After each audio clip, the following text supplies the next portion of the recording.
All right, everybody. So today we're actually going to be unboxing and setting up this Razor Ground Force Go-Kart.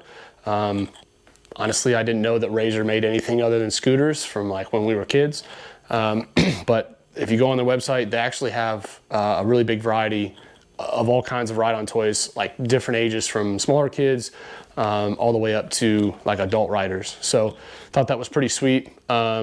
Personally, I like the option of electric, so I travel a lot for work, and adding a gas-powered ride-on anything is just kind of one more thing that my wife has to try to like put gas in and maintain and stuff if I'm gone and the boys want to ride it. So I was looking for stuff that my boys could do that they could have the responsibility, so they can make sure it's plugged in, they can make sure it's charged and ready for the next time they want to ride it, and it doesn't really put like an extra burden while I'm gone. So that was one detail I really liked about this. The other one is that it says it's for riders 13 and up, and obviously I'm sure it's kind of like a legal liability, but looking at other reviews and a little bit what I could find online, people did say that like smaller riders, so like ages 6 to 7, 8 could ride it. So we're gonna see how that works and see if all three of my boys can ride it. So I really like that. I like the electric aspect of it, and it sits really, really low to the ground, so they can rip around on the sidewalk, and we take them over some parking lots and stuff, and they can have fun with it. But yeah, so we're going to get this opened up and see what it's all about. So let's do this.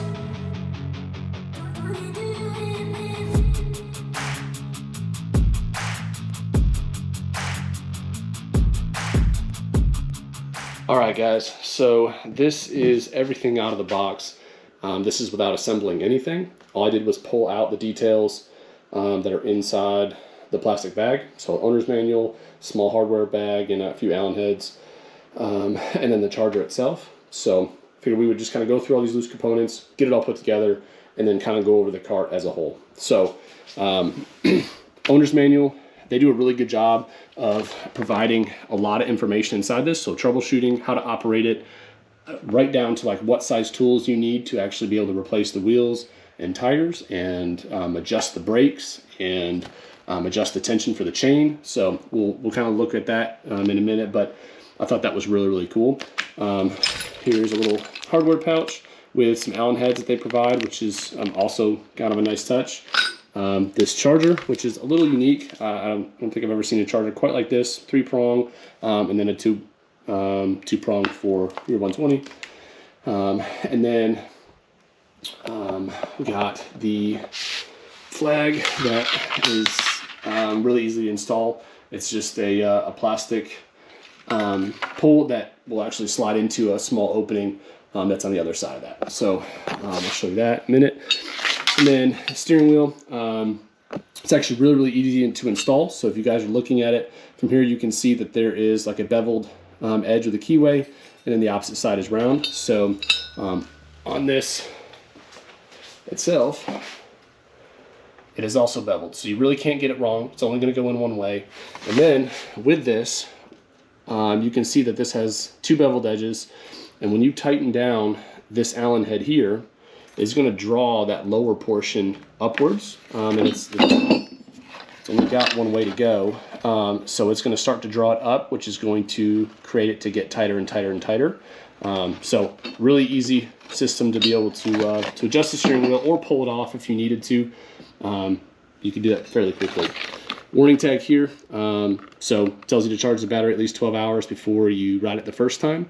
It also says don't store it in an area where it's going to freeze. So some parts of this country that might be a little bit harder than others.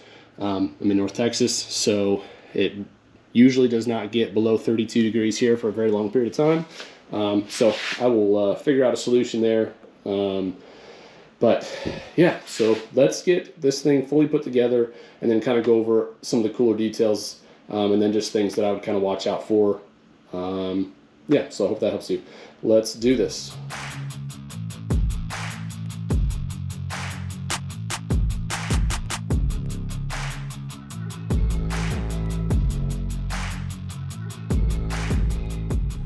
All right, guys, so as you just saw, got the seat put on. Couple recommendations just to make your lives easier. They are 4mm bolts with washers that come, and you can use the 4mm Allen wrench that comes with the kit. I'm using just a 1/4-inch ratchet and then an actual bit. I have the tools, so I'm going to use them. You can certainly put them in with that provided Allen head. You don't need this. This just makes your life a little easier. But when you are putting this hardware in, I recommend getting them all started and then tightening them all down. And the reason I do that is because once you get this one locked in tight, this seat doesn't really want to flex at all or move or wiggle at all. So if this hole isn't perfectly lined up and this hole isn't perfectly lined up, you can either strip the screws, strip out the little nut cages that are built into this chassis, or kind of tweak the seat, which is not great either. So I really recommend getting them all started and then tighten them all down, similar to star pattern like you would a tire. And it's going to make this seat sit the best. And then it's also going to be the best for the hardware, and it's just going to make your life way easier. So they do not need to be super tight. They are 4mm Allens. They are not big by any means. So you do not need to tighten them to 1 inch of its life. So just snug it up and then like a 1/4 turn, and that should be plenty. A big part of owning any type of machine, whether it be a car, a truck, or a simple electric go-kart like this, is the maintenance and upkeep. So as my kids are gonna be riding this, probably before they ride it, I'm gonna run through and just make sure all the hardware is tight, everything is snug, and nothing looks out of place or looks like it's starting to become a problem. So I recommend doing that as well.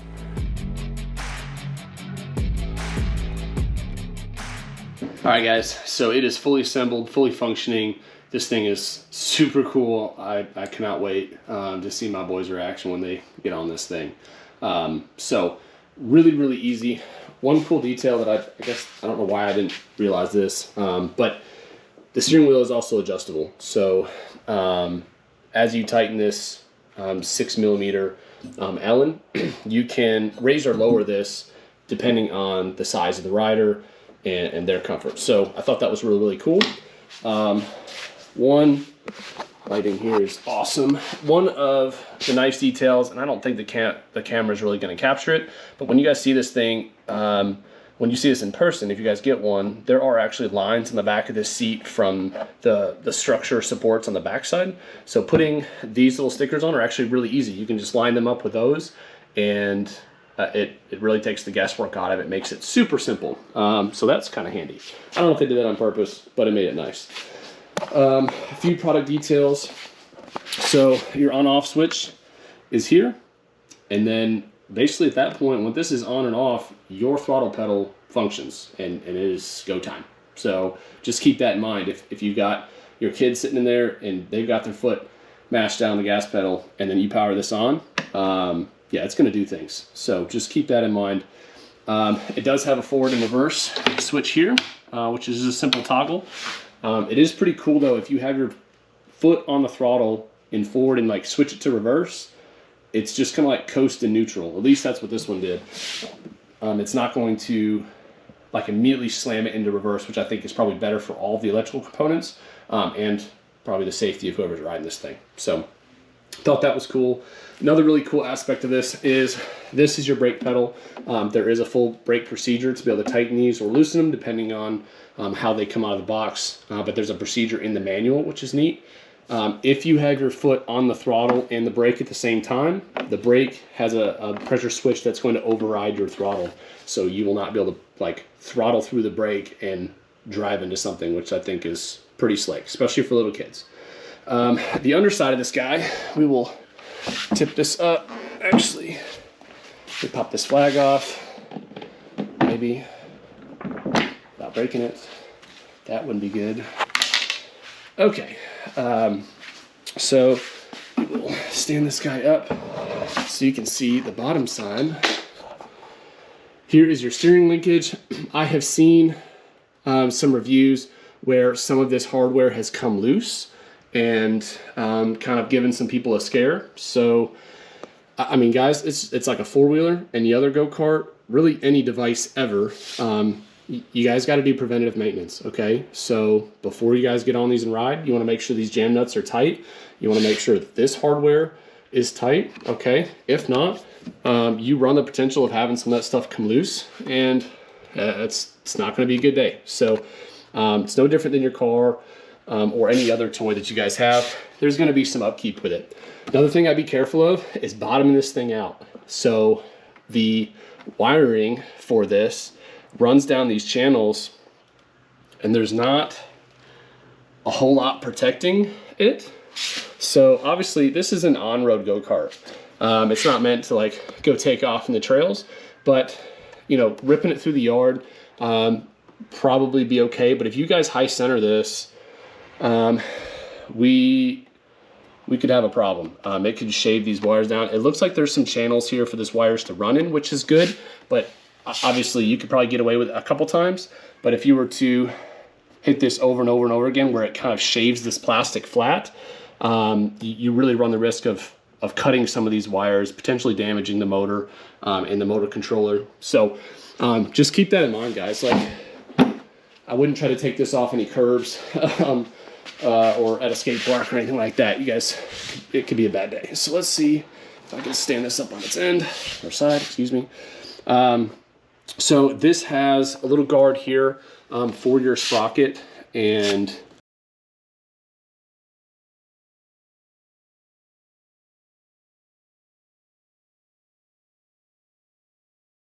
riding it around or it gets a bunch of dirt up in there, it's going to definitely affect how your brake works. It's also going to affect how well that chain holds up.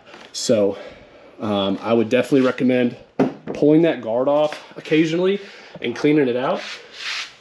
This is your motor, motor controller, and your drive sprocket. Everything is underneath this panel.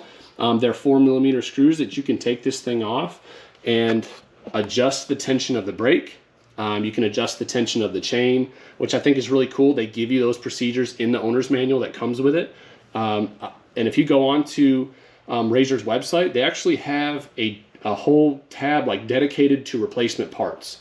To me, I really appreciate that, right? Because kids will tear up a steel ball with a rubber hammer, and it's, you know, I spend this much money on a cart, I expect something is going to break at some point. Having the ability to fix it is super awesome. The companies that make things like this to ride on and then don't want you to repair it, they just want you to go buy another one, I don't really want to give them my money, I'll be honest with you. So the fact that they give you these procedures to maintain it, give you spare parts to be able to fix the commonly worn out components like tires, chains, things like that, that's super rad. So overall, I'm super excited. I can't even ride this thing because I'm over 200 pounds, and that is the limit for this cart.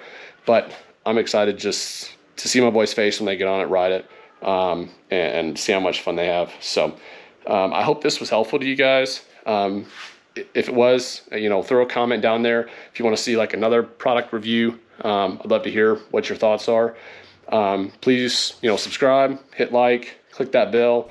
And I'll be making some more of these videos with some other products that I'm buying, and you know, hopefully this helps you guys out if you go the same route. So, all right, guys, appreciate you.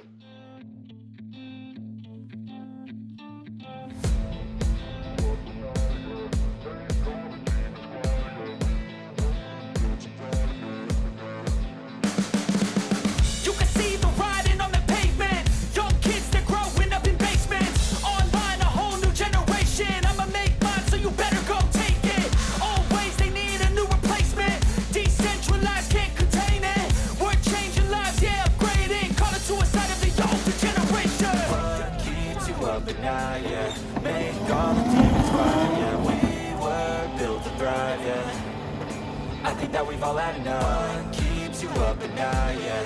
Make all the demons quiet, yeah. We were built to thrive, yeah. I think that we've all had enough. Oh, yeah, I think that we've all had enough. Sick of dealing with the old plan. They know that we're calling it wrong. You got me like, oh, yeah, I think that we've all had enough.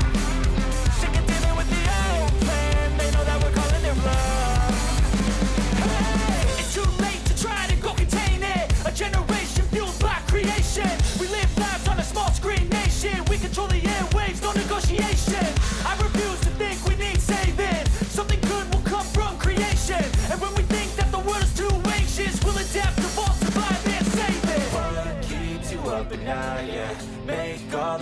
quiet, yeah. We were built to thrive, yeah. I think that we've all had enough. What keeps you up at night, yeah. Make all the demons quiet, yeah. We were built to thrive, yeah. I think that we've all had enough. Yeah, I think that we've all had enough. Sick of dealing with the old plan. They know that we're calling it bluff. You got me like, oh yeah, I think that we've all had enough. All right, everybody, so it is after Christmas. Boys lost their mind when they saw it Christmas Day. We took it out in the afternoon on Christmas, and the three boys and our neighbor kids basically just continuously rode it for over 2 hours on the same battery charge, and then it did really, really well. The cart handles amazing, super quick. It is every bit of what it's advertised at 14 miles an hour, which is pretty quick when you're setting an inch off the ground and you're 5 years old. So they all loved it, and obviously it's been the toy they've wanted to ride nonstop. So overall, after putting it through its paces, I mean, it handles really well. It's done great for us. Charging tip though, I would not run the battery charger off an extension cord if you can help it. It comes with about a 6-foot charging cord out of the box, and if you can get it close enough to an outlet to plug it straight into the outlet, it's going to charge as fastest, and it's going to be better on the battery charger. So it has a smart style battery charger that's going to prevent the batteries from overcharging if it's left plugged in for a long period of time. And if you run it through like a 25, 50, 100-foot extension cord, it has to work that much harder to be able to charge those batteries, and the amperage has to work that much harder to get through that full extension cord.